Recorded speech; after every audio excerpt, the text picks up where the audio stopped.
Hello beautiful lady and semen, good morning, नमस्ते। और आज का है बुधवार, आज का वार है बुधवार और आज है देवशयनी आषाढ़ी एकादशी।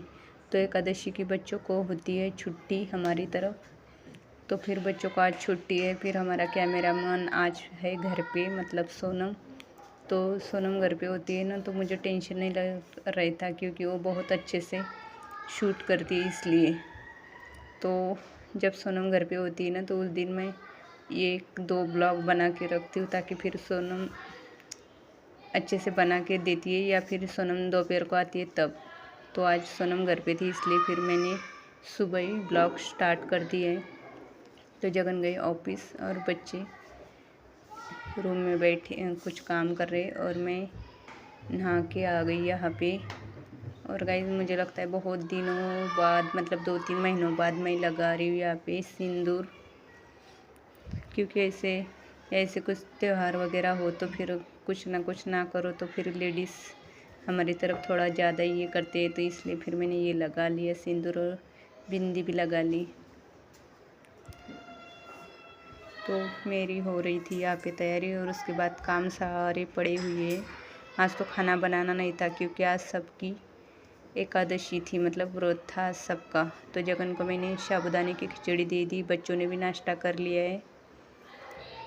तो आज मैंने सुबह उठ के खाना वाना कुछ भी नहीं बनाया था, बस ऐसे काम चल रहे थे। आज सुबह पानी भरा था हमने, और फिर साफ़ सफाई में भी लगी हुई थी मैं। तो इसके बाद अभी करूँगी मैं घर के सारे काम।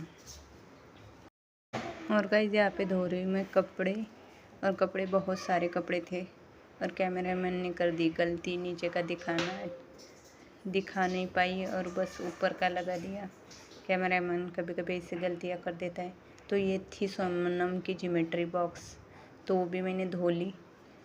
और उसके बाद जो हमारे कपड़े थे वो, और जो कान्हा जी की जो होती है ना बैठने की बकेट, बाल्टी, तो भी धो ली। बहुत दिनों बाद मुझे ये बेड में मिली थी, इसलिए धूल मिट्टी लगी हुई थी। और अभी है बच्चों के कपड़े, और कुछ कपड़े मुझे कल बेड में मिले थे, फिर वो भी मुझे पानी में से निकाल के सुखाने थे धूप में। और यहाँ पे तो धूप का प्रॉब्लम है, यहाँ पे धूप इतनी आती नहीं। और गाइस, ये क्या है पता है? बहुत लोगों को ये पता नहीं होगी, क्योंकि ये दिल्ली साइड मुझे तो कभी मिला नहीं 7 साल में, लेकिन हमारे यहाँ पे इजीली मिलता है। ये है आयुर्वेदिक गवती चाय, बोलते हैं इसको, गवती चाय। ये आयुर्वेदिक होता है, ये चाय में डाला जाता है, और इसका है ना बहुत अच्छा सुगंध आता है। और इसका पेड़ गेहूँ के पेड़ जैसा होता है, गेहूँ का कैसा पेड़ होता है ना, सेम वैसे ही। और ये ने एक बार लगा लो ना, तो ये सालों साल तक चलता रहता है। और इसका चाय पीने भी अच्छी होती है, इसकी चाय, मतलब गवती चाय की। तो मेरे दादाजी को भी बहुत ज़्यादा पसंद थी, इनको ऐसे हमारे घर पे भी हमेशा लाया जाता था। हमारे खेत में तो कभी लगाया नहीं इनका, मतलब दादाजी का दिल करता था लगाओ, लेकिन पापा लगाने को मना करते थे। लेकिन जगन के खेत में था इसका पेड़, तो फिर ये मैं मार्केट से लेके आई थी। 10 में 2 मिले थे मुझे, 2 गड्डियाँ। और यहाँ पे मेरा व्रत था, इसलिए मैं बना रही थी चाय, और चाय बना रही थी। सोम ने तो सुबह साबूदाने की खिचड़ी खा ली थी, लेकिन अभी उसको चाय और टोस्ट खानी थी, मतलब व्रत अभी तक ख़त्म। और ये गवती चाय का ये प्रॉब्लम ही है ना, चाकू से कट नहीं होता है, इसको है ना कैंची से काटना पड़ता है। इसलिए मैं यहाँ पे इसको काट के रख दूँगी ताकि ये बहुत दिनों तक चले। और ये सूखने के बाद भी इसका जो ही आयुर्वेदिक गुण धर्म है ये जाता नहीं, इसलिए फिर ये सूखने, अभी तो मैं फ्रिज में रखूँगी, और फ्रिज में कम से कम 8-10 दिन बाद कौन सी भी चीज़ हो वो सूख भी जाती है। तो ये सूख भी जाए ना, तभी भी चाय वैसे ही इतनी अच्छी लगती है। और इसके मतलब ऐसे थोड़ा सा 2-3 टुकड़े इसके डाल दो चाय में, तो ये बहुत टेस्टी लगता है और स्वादिष्ट भी लगता है। चाय यहाँ पे बनाओ और उसका सुगंध दूर तक जाता है, इतना अच्छा। और अभी मैं ये काट रही थी ना, तभी इसका सुगंध बहुत आ रहा था अच्छे से। तो ये बहुत बड़े बड़े होते हैं, इनको काट के लाया जाता है, और ऐसे ये बांधा जाता है गड्ढा ऐसे। तो ये 2 लेके आई थी मैं, और अभी इनको मैं कैंची से काटूंगी थोड़ा थोड़ा करके। और ये काटने के बाद इसमें से जो काट रही हूँ ना, इसमें से बस 2-3 भी डालो चाय में, तभी भी चाय बहुत स्वादिष्ट बन जाती है। तो गाइस, इसको बोलते हैं गवती चाह। ये आयुर्वेदिक भी है और अच्छा भी है शरीर के लिए भी। तो ये हमारी तरफ सब्जी मंडी में इजीली मिल जाता है। 10 की 2 गड्डी मिली थी। अभी मुझे बहुत दिन तक ये जाएगा।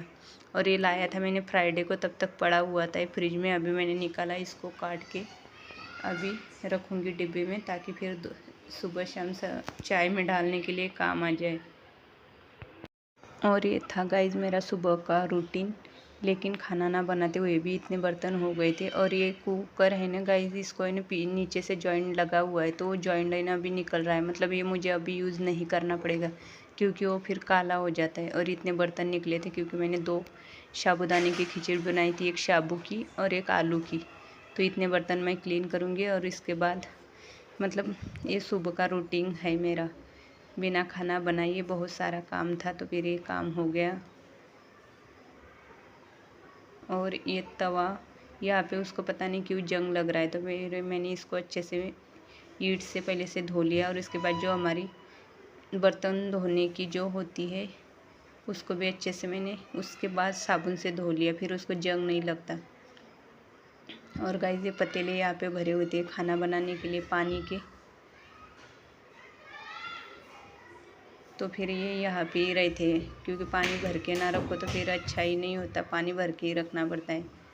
तो फिर ये हो गया क्लीन यहाँ पे। और जैसे ये बर्तन क्लीन हो जाए, मैं हाथों हाथ ही इनको रख देती हूँ, क्योंकि यहाँ से खिड़की से हवा आती रहती है, तो ये सूख जाते हैं जल्दी। और ये किचन कट्टा भी बहुत ही ब्लैक कलर का है, तो ये बहुत चमकता है, जितना उसको साफ़ करो उतना चमकता है। तो मैं उसको अच्छे से क्लीन कर देती हूँ, सूखा सूखा, मतलब फिर छोटे छोटे मच्छर वच्छर ना हो जाए। और ये ट्रॉली है ना, मैं हाथों हाथ ही उनको सूखे कपड़े से पोंछ लेती हूँ। और इस ट्रॉली में ऐसे बर्तन रखे जाते हैं। मतलब मेरा टेंशन ख़त्म हो गया कि ट्रॉली मुझे फ्री में मिल गई। मतलब रेंट में रहते हुए भी मुझे बहुत दिनों की मतलब मेरी ये थी, इच्छा होती है सबकी कि ऐसे रहो। तो मैं इसको क्या करती हूँ कि धूल मिट्टी लगी हुई या हमारे हाथ से कुछ गिर जाए तो ये होता है। और गाइस आपके लिए सरप्राइज़, बेड वाला कल आया था, उसने ये लगा दिया। 500 लिए थे। और ये भी हो टीवी भी लगा दिए। दूसरा आया था टीवी वाला। और ये टीवी वाला हमने अभी केबल लगाई। पहले हमारे पास टाटा स्काई था, तो यहाँ पे छतरी हम लाया नहीं था वहाँ से छतरी, तो ये टाटा स्काई मतलब हैथवे का केबल नेटवर्क हमने लगाया। ये यहाँ पे मैं आपको दिखा रही थी, हैथवे यहाँ पे लगा हुआ है हैथवे का। तो ये आपको पता है इसका डिस्काउंट क्या है? इसका डिस्काउंट ये है कि 750 रुपये में उन्होंने लगा के भी दिया, और 2 महीने तक ये बिल भी नहीं मांगेंगे। तो ऐसे ही इसका कुछ डिस्काउंट था। और यहाँ पे रख दी चारपाई। और चारपाई रखने के लिए पहले मैं उसको पीछे रखती थी, तो जगह नहीं। और इस खिड़की में रखे हैं कपड़े सुखाने के लिए, क्योंकि ये पानी तो निकल जाए उतना ही, इसलिए। और बेड भी लगने के कारण अभी इस रूम में थोड़ा अच्छा लग रहा है, नहीं तो बहुत ज़्यादा भीड़ और गंदा लग रहा था। और यहाँ पे भी थोड़े कपड़े सूख जाते हैं। और अभी लगा रही हूँ मैं पोछा। तो पहले मैं ये गंदा कपड़ा ले लेती हूँ बाथरूम का, और इससे पहले बाथरूम क्लीन कर लेती हूँ। और गाइस ये बाथरूम है ना इंडियन, ये टॉयलेट हम यूज़ नहीं करते, बस नहाने के लिए यूज़ करते हैं। जो दूसरा है इंग्लिश, वो हम यूज़ करते हैं। तो हमारे घर पे 4 ही लोग हैं, तो हम वही यूज़ करते हैं। और यहाँ पे बस नहाने के लिए इसको रखा हुआ है, इस बाथरूम को नहाने के लिए। और ये सारे कपड़े धोने के लिए और पानी भरने के लिए। तो ये बाथरूम इस काम का है। बाकी जो बाथरूम है दूसरा, वो यूज़ होता है। ये है वो दूसरा बाथरूम।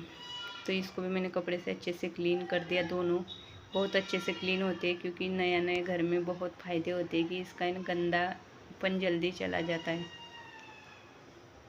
और ये दीवारें भी ठीक ठाक ही है, बस हाथ घुमाना पड़ता है ताकि कुछ धूल मिट्टी वो सारी निकल जाए। और अभी गाइस मैं लगाऊंगी पोछा।